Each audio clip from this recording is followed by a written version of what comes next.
lagi pemulihan. Kemarin juga apa ya, karena obatnya keras jadi lambungnya naik dikit. Turun dikit tuh. Malam banyak yang bawa ke dokter. Dari apa ya, Renzi agak udah lama juga ya sekarang tinggal sama saya gitu. Terus dari yang sakit-sakit yang pertama juga udah sama saya gitu. Sebenarnya dia udah 3 kali, ini 4 kali, sudah 3 kali mengalami infeksi. Tapi yang infeksi yang pertama, yang kedua, yang ketiga itu bengkak, mengeluarkan nanah, dikasih antibiotik, itu udah kempes lagi gitu, nggak masalah. Jadi selama ini biar penanganannya cuma pakai obat aja. Aku bilang, ayo dong ke kliniknya aja, ayo ke kliniknya aja gitu. Oh nggak mau ah. Dia orangnya tuh tipenya nggak mau, udahlah biarin aja, pasrah begitu. Tapi selama saya masih melihat minum obat oke aja nggak masalah. Yang keempat, begitu dia infeksi, ini infeksinya lebih gimana ya? Lebih parah dibandingkan yang pertama, yang kedua, yang ketiga. Kali ini infeksinya itu di samping mengeluarkan nanah, dagunya juga udah bolong, terus dia menggigil panas, disertai dengan perubahan muka yang tidak wajar. Nah dari situ saya ngeliat ini kayaknya udah nggak bisa lagi nih kalau cuma minum obat antibiotik aja, udah nggak bisa. Ini udah harus segera ditangani. Akhirnya begitu kita dari puncak itu langsung setelah minum di antibiotik kan sudah menurun gitu ya, panasnya juga setelah udah nggak bengkak, langsung kata saya bawa ke dokter pada hari itu juga menyarankan untuk segera dioperasi. Nah begitu hari pertama langsung mau dioperasi, kita udah siap-siap, ternyata Renzi tekanannya darahnya tinggi, mungkin dia tegang, takut kali ya. Habis itu akhirnya gagal dioperasinya, baru bisa dioperasi setelah besok harinya. Itu pun juga sulit, jarum tuh sampai 7 tempat nggak bisa ditusukin gitu ya, nggak bisa diinfus, nggak sampai kaki semua tuh udah, mungkin dia tegang gitu kan karena takut gitu. Ya udah akhirnya bisa dilakukan operasi, tapi ini masih baru dagu ya, di bibirnya belum gitu. Karena yang disuntikan kakak saya itu di bibir sama di bagian dagu gitu. Jadi kemarin kita kontrol ke dokter bilang ini nunggu dagunya selesai, nanti baru berikutnya dibuang bibirnya gitu, filler, yang bilangnya filler ya. Nah sebenarnya kita kemarin ngobrol-ngobrol sama dokter, sebenarnya tidak pernah ada kasus yang namanya filler itu bermasalah. Karena filler itu sifatnya tidak permanen, dia berupa cairan yang akhirnya dia itu nanti akan menghilang sendiri gitu. Paling lama, apalagi kalau kita sering mandi air panas ya, itu akan cepat hilang gitu. Itu paling lama 3 bulan, 6 bulan, sampai 1 tahun paling lama gitu. Jadi bukan sesuatu yang sifatnya berbahaya gitu. Jadi ini kemungkinan yang disuntikan adalah benda asing ya. Saya kan orang awam kan, nggak ngerti gitu. Saya bilang kalau bukan filler, apalagi kalau berarti itu silikon dong gitu kan ya. Belum diketahui juga jenisnya apa. Jadi akhirnya untuk memastikan benda asing apa itu, akhirnya saya bawa ke lab untuk diperiksa apakah yang disuntikan itu gitu. Jadi sekarangnya lagi menunggu hasilnya apakah benda asing itu yang suntikan di kakak saya.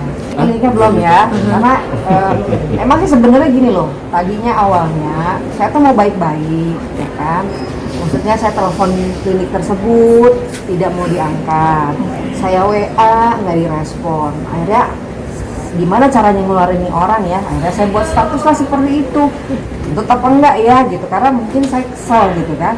Tapi dengan adanya seperti ini akhirnya dia mau respon.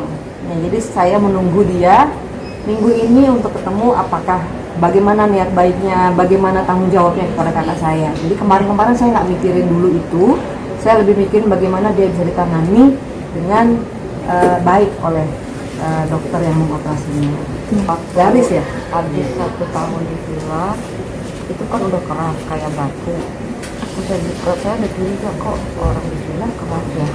Malah saya udah mandi air panas, udah saya kumpat air panas, kok nggak itu waktu belum bolong ya, keras, dia mau nggak hilang. Nah habis 1 tahun itu tiba-tiba kayak jerawat kecil, jerawat kecilnya tapi nggak wajar kan kalau jerawat kan kayak kucing itu dipijit-pijit hilang.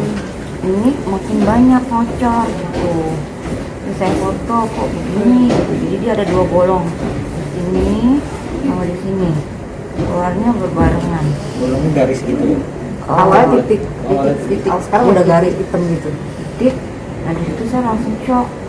Nah saya telepon Elma, terus katanya dokter yang mau memberikan obat saya ini katanya itu infeksi.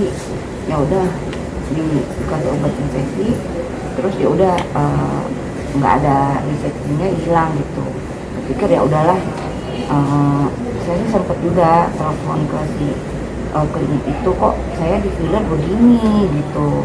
Malah dia nawarin saya produk-produk dia lainnya, jadi kayak mengalihkan pembicaraan keluhan saya gitu. Ya udah, saya pikir udah sembuh lah, dikasih obat mungkin nggak apa-apa ya, udah keluar semua gitu. Saya masih berbaik hati, masih nggak negatif thinking gitu, masih yang penting saya sembuh. Udah 1 tahun berjalan, 2009 seringkali bengkak tapi tidak mengeluarkan nanah, cuman bengkak sakit aja, bengkak sakit saya diemin aja, 4 hari hilang, nanti beberapa bulan cuma gitu lagi, cuma nggak mengeluarkan nanah. Puncaknya 20 tahun 2020 yang kita liburan itu puncak-puncaknya dia bengkak sampai besar, nanahnya keluar banyak. Mungkin dari tahun sebelumnya dia ngumpulin nanah yang dagunya di mana kayak cacing, dagunya langsung begini sampai ke rahang sini, bibirku sampai masuk ke dalam kayak menyong gitu. Nah badan aku panasnya tinggi banget. Nah itu puncak-puncaknya sampai ngocor ini. Pada saat itu gimana perasaan? Ya saya udah nggak mikirin dia lagi, udah nangis dia mah. Yang penting saya sembuh aja dulu. Saya minta temen yang dokter buat nurunin panik saya dulu. Itu pun waktu dia sakit dia nggak komplain ke saya. Jadi yang ngasih tahu itu ada si Tairus, tracker ya, kakak Aici sakit tuh Aici. Dia kan biasanya kalau ini awalnya supir gini, Kak Renci minta dibeliin obat, kenapa dia gitu kan?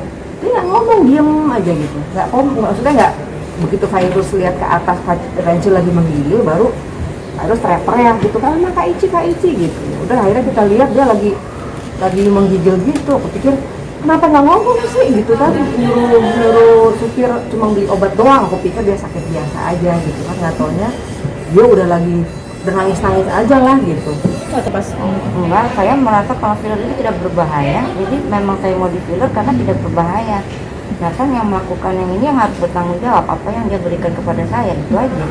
Sebelumnya ada artiskah yang sudah? Banyak sebenarnya artis yang ke situ, cuma saya nggak mau ngomong dulu karena saya udah semua serahkan ke kuasa hukum dan nanti ada proses berjalan aja.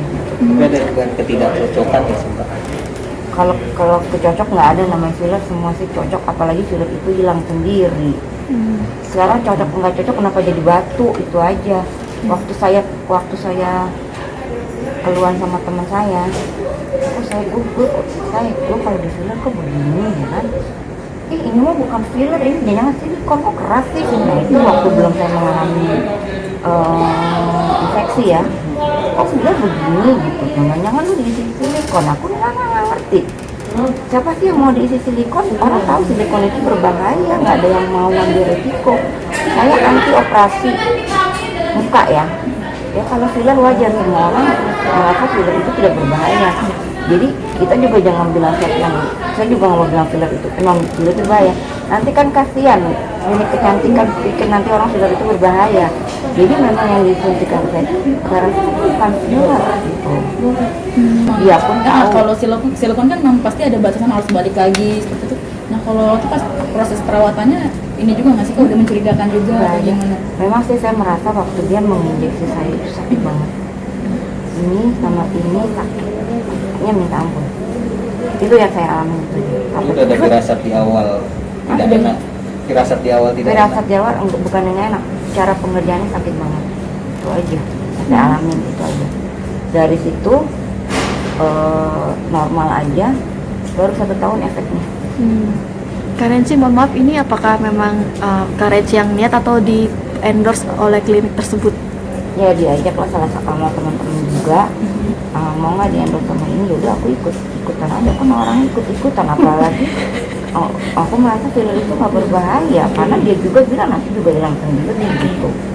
Dan aku juga nanya-nanya, filler nanti di mana, hilang sendiri kok, itu nggak berbahaya. Ya kan nanya-nanya juga ke teman-teman yang lain. Tapi kalau bilang lu mau nggak disuntik silikon, siapa yang mau disuntik silikon? Saya tahu silikon itu bahaya kok. Jadi sempat menyesal nggak sih jadinya gara-gara kejadian seperti ini? Trauma Ya. endorsean atau gimana? Kalau Kalau masalah jelek nyesel lah, kalau enggak ya nggak apa-apa. kalau ya namanya kita nggak bisa bilang menilai apa enggak ya. Semua perempuan pasti pengen cantik, asal memang dilakukan dengan benar. Dan apakah yang menginjeksi saya itu dokter atau bukan, itu ya kan saya kan nggak tahu ya kan. Jadi banyak kemungkinan yang terjadi memang lagi diselidikin semua. Jadi saya nggak bisa bilang filler itu jelek karena nanti kan kasihan dong kalau yang cantikannya lain, nanti orang yang mau filler pikirannya udah jelek. Sebenarnya asal kalian tahu, filler itu tidak berbahaya asal obatnya yang diberikan ke kita itu benar dan itu juga akan hilang sendiri. Itu udah pokoknya saya udah memberikan kuasa pada lawyer aja biar